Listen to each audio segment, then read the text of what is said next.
Hello everyone, मैं हूं शिवम द्विवेदी। स्वागत करता हूं मैं आप सभी का अपनी इस क्लास में। आज की इस क्लास में हम आपको कक्षा 10 के 5वें चैप्टर जिसका नाम है समांतर श्रेणी, इस चैप्टर के बारे में हम आपको छोटी से छोटी जानकारी देंगे। इस चैप्टर में जो भी फॉर्मूले यूज होने वाले हैं वो फॉर्मूलों की जानकारी देंगे, साथ ही साथ आपको कॉन्सेप्ट पूरा बता के चलेंगे। और सबसे इंपॉर्टेंट बात कि किस क्वेश्चन में कौन सा फॉर्मूला कब और कहां पे लगाना है, इसकी जानकारी सब आपको इस वीडियो में दे दी जाएगी। इस वीडियो को देखने के बाद हम शुरुआत करेंगे अपने फर्स्ट एक्सरसाइज की। फर्स्ट एक्सरसाइज का मतलब 5A एक्सरसाइज की, और उसके लिए आपको इस वीडियो की जरूरत होगी। और ये जो चैप्टर आज हम आपको बताने वाले हैं, ये चैप्टर आपके पेपर में 5 से 6 नंबर का जरूर पूछा जाता है। और यदि आपके मन में अब ये सवाल हो कि 5 से 6 नंबर के लिए हम इस चैप्टर को क्यों पढ़ें, तो आपको बताना चाहेंगे कि यदि आप आगे कोई भी कंपटीशन लेवल का पेपर देंगे या फिर फर्स्ट क्लास में मैथ लेते हैं, तो फिर आपको ये चैप्टर अभी से ही तैयार करके रखना होगा, क्योंकि अभी तो आपको समांतर श्रेणी ही पढ़नी है। इसके बाद बहुत सी श्रेणियां आएंगी जो आपको फर्स्ट ईयर और इंटर क्लास में भी पढ़नी है। जुड़े रहें हमारे साथ। और यदि आपने अभी तक चैनल को सब्सक्राइब नहीं किया है तो जल्दी से चैनल को सब्सक्राइब कर लीजिए और लाइक का बटन दबा दीजिए। शुरुआत करते हैं हम अपने चैप्टर के साथ। और सबसे पहली बात कि इस चैप्टर की शुरुआत के लिए हम आपको बताना चाहेंगे कि आपको मान लीजिए कि आपके पास एक गुल्लक है। क्या है कि मान लीजिए आपके पास एक गुल्लक है, और वो गुल्लक क्या है, ये आपके पास एक गुल्लक है। और इस गुल्लक में आपने पहले सप्ते में कितने रुपए डाल दिए हैं, आपने इसमें 100 रुपए डाल दिए। मेरी बात बहुत ध्यान से सुनिएगा, कॉन्सेप्ट आपको समझ में आ जाएगा कि कैसे समांतर श्रेणी बनानी है। क्या बोला मैंने कि ये गुल्लक है और ये गुल्लक में आपने 100 रुपए डालिए हैं। कब डाले हैं? पहले सप्ते में। दूसरे सप्ताह में आपने इसमें 5 रुपए फिर बढ़ा दिए। उसके बाद फिर अगले सप्ते में फिर 5 रुपए फिर बढ़ा दिया। इसका मतलब यह हुआ कि अब इसके पास 105 रुपए हो गए हैं और इसके पास 110 रुपए हो गए। इस तरीके से अगले हफ्ते में आपने फिर जब 5 रुपए बढ़ाए तो फिर कितने हो गए? 115 हो गए। और यदि अब देखा जाए ध्यान से तो पहले सप्ताह में कितने थे? 100 रुपए थे। देखिएगा, इस चैप्टर में जितने भी कीवर्ड यूज होने वाले हैं, प्रथम पद, अंतिम पद, एनवा पद, एन पदों का योगफल, सबको आप इसी माध्यम से समझ सकते हैं चुटकियों में। कैसे समझेंगे? शुरुआत करते हैं। तो लिखा है 100, फिर अगले सप्ताह में कितने हो गए? 105, फिर अगले सप्ताह में कितने हो गए? 110, फिर अगले सप्ताह में कितने हो गए? 115, और इसी तरीके से बढ़ते हुए चले जाएंगे। अब आप बताइए कि क्या यह श्रेणी समांतर श्रेणी है? तो आप कहेंगे कि हाँ, बिल्कुल समांतर श्रेणी है। क्यों श्रेणी है? क्योंकि 100 से 105 होने में हमें 5 जोड़ना पड़ा। बहुत ध्यान से मेरी बात को सुनिएगा। उसके बाद यहां से यहां जाने में फिर 5 को जोड़ना पड़ा, फिर यहां से यहां जाने में फिर 5 को जोड़ना पड़ा, और इस तरीके से आगे जाने में हमें हर एक पद में 5-5 जोड़ना पड़ेगा। इस बात को बस ध्यान में रखना है। और क्या बोला मैंने कि 5-5 जोड़ना पड़ रहा है, इसका मतलब इसका जो सार्वांतर है वो कितना है? 5 है। अब ये सार्वांतर क्या होता है, इसे स्मॉल डी से लिखते हैं। सब कुछ बताएंगे लेकिन सबसे पहले थोड़ा थोड़ा करके ही बताएंगे। तो क्या है कि सार्वांतर है, कितना है? 5 है। तो सार्वांतर को डी से लिखते हैं, डिफरेंस। तो ये हो गया है हमारा डी बराबर क्या हो गया है? सार्वांतर। जब भी आपको सार्वांतर की बात बताई जाए तो आप क्या लिखेंगे? उसे डी से डिनोट करेंगे। और उसका प्रथम पद यानी पहला पद कितना हो गया है? पहला पद हो गया है आपका, ये ए हो गया है हमारा प्रथम पद, या फिर आप कह सकते हैं पहला पद। बस छोटी छोटी चीजें हैं, सब कुछ आपको क्लियर यहां पे बताएंगे। 1 2 3 4। यदि आपसे पूछा जाए कि आप 170वें सप्ताह यानी कि जब आप 170वें सप्ताह में पहुंचेंगे तो आपका इस गुल्लक में कितना रुपया हो जाएगा? क्या आप इस क्वेश्चन को डायरेक्ट बता पाएंगे? बिल्कुल भी नहीं बता पाएंगे। और यदि आप नहीं बता पाएंगे तो आपको एक सूत्र का उपयोग करना पड़ेगा, और कहेंगे आप कि ये पहला पद, ये दूसरा पद, ये तीसरा पद, ये चौथा पद, और अब 170वां पद। इसका मतलब क्या हुआ कि 170वां पद निकालना है आपको। तो इसका देखिएगा, बहुत सिंपल सी बात है। 170वां पद निकालना है तो मैंने क्या लिखा? बहुत ध्यान से देखिएगा। पहला पद लिखा, कितना लिखा? 100।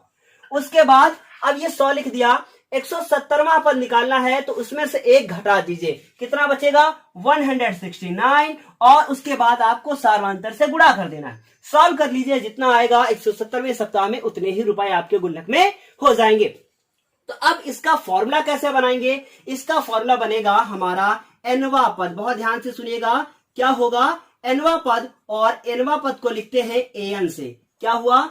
nवा पद। अब आपसे कोई पूछेगा कि अब बताइए कि 170वां पद, तो आप कहेंगे कि A70, 170, ऐसे आप इसको डिनोट करेंगे। बहुत सिंपल सी बात है। तो ये क्या हो गया? nवा पद। अब इसका एक फॉर्मूला होता है, वो फॉर्मूला क्या है?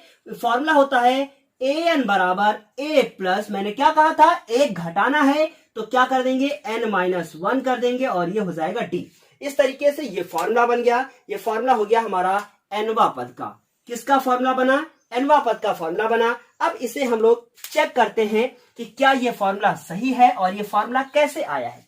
सिंपल सी बात है। तो मैंने क्या लिखा? 2, फिर लिखा 3, फिर लिखा 4, फिर लिखा 5, फिर लिखा 6, डॉट डॉट डॉट। अब आप बताइए कि जब ये 3, 2, 5 टर्म यहां पे लिखे हुए हैं, जब 11वां टर्म होगा तो कौन सा नंबर आएगा? आप कहेंगे जब 11वां टर्म होगा तो 12 नंबर आएगा, क्योंकि एक यहां पे नहीं लिखा है। सिंपल सी बात है। तो क्या किया गया है कि nवा पद के बारे में बता दिया गया है, प्रथम पद के बारे में बता दिया गया है, सर्वांतर बता दिया गया है, और उसके बाद ये सर्वांतर यहाँ कितना है? 5 है, और यहाँ पे a मेरा जो प्रथम पद था वो कितना है? 100 है, और nवा पद मैंने सॉल्व करने के लिए कहा था आपसे। तो वो सब सॉल्व नहीं करना है, बस फॉर्मूलों को जानना है। तो ये पहला फॉर्मूला बन गया मेरा। यहाँ पे क्या हुआ? an बराबर a plus n-1 into D. अब लिख लीजिए कि an क्या है? an मेरा कौन क्या हो गया है? nवा पद है। a क्या है? प्रथम पद है। d क्या है? सर्वांतर है। लेकिन n क्या है? तो n बराबर लिख दीजिए पदों की संख्या। पदों की संख्या। इस तरीके से आपने फॉर्मूला सीख लिया है किसका? nवे पद का। अब ये मान लीजिए आप कि अब इन पदों को बहुत ध्यान से सुनिएगा, 1, 2, 3, 4, इसके बाद जो आएंगे, यदि आपसे कह दिया जाए कि अब बताइए कि, बहुत ध्यान से इस चीज को सुनिएगा, अब बताइए कि इन सारे पदों का योगफल कितना होगा। यानी क्या हुआ? 100 को जोड़िए, 105 को जोड़िए, 110, 115। तो इस तरीके से यदि 100 पद लिखे हो तो उनको कैसे जोड़ेंगे? उनको जोड़ने का भी एक फॉर्मूला है जिसे हम लोग कहते हैं n पदों, बहुत ध्यान से इसको लिख लीजिएगा अपनी कॉपी पे, n पदों का योगफल। क्या होता है? n पदों का योगफल। क्या योगफल का फॉर्मूला होता है? Sn बराबर, हम यहां पे लिख रहे हैं क्या है? Sn बराबर n/2 बड़ा bracket 2a plus n-1 into D. ये भी एक फॉर्मूला है जो कैसा है? n पदों के योगफल का फॉर्मूला है। तो ये भी आप लिख लेंगे अपनी कॉपी पे, n पदों का योगफल बराबर Sn बराबर n/2 2a plus n-1 into D. लेकिन यदि आप इसको, हम यहां पे कुछ थोड़ा सा और सॉल्व करके दिखाएंगे। ये हो गया n/2, ये लिखा है 2a। 2a को यदि आप लिख दे a प्लस a तो कोई दिक्कत नहीं, a प्लस a 2a फिर हो जाएगा, और उसके बाद n-1 इंटू कितना हो गया? d, ब्रैकेट क्लोज हो गया। अब आप बताइए कि ये हो गया n/2, ये हो गया Sn, ये a लिखा हुआ है। इतना जो ये पार्ट है, क्या ये इससे मैच कर रहा है? आप कहेंगे हाँ बिल्कुल मैच कर रहा है, इतना ये पार्ट इससे मैच कर रहा है। इसका मतलब इतने के स्थान पे आप an लिख सकते हैं। तो क्या लिख सकते हैं? a प्लस an लिख सकते हैं। इन सब का यूज होगा, वो डिपेंड करेगा कि क्वेश्चन में क्या दिया हुआ है। तो इन सब का यूज होगा और मैं आपको बताऊंगा। देखिए आपकी बुक में बहुत सारे फॉर्मूले दिए हुए हैं, लेकिन सारे फॉर्मूले क्या आप रट पाएंगे? बिल्कुल भी नहीं रट पाएंगे। इसलिए सिर्फ 2 फॉर्मूले और पूरे चैप्टर का खात्मा हो जाएगा। तो क्या हुआ? Sn बराबर n/2 a प्लस an। इस तरीके से कितने फॉर्मूले मैंने बताए? 1 और ये 2, और उसी का ये दूसरा रूप लिखा हुआ है Sn बराबर n/2 a प्लस an।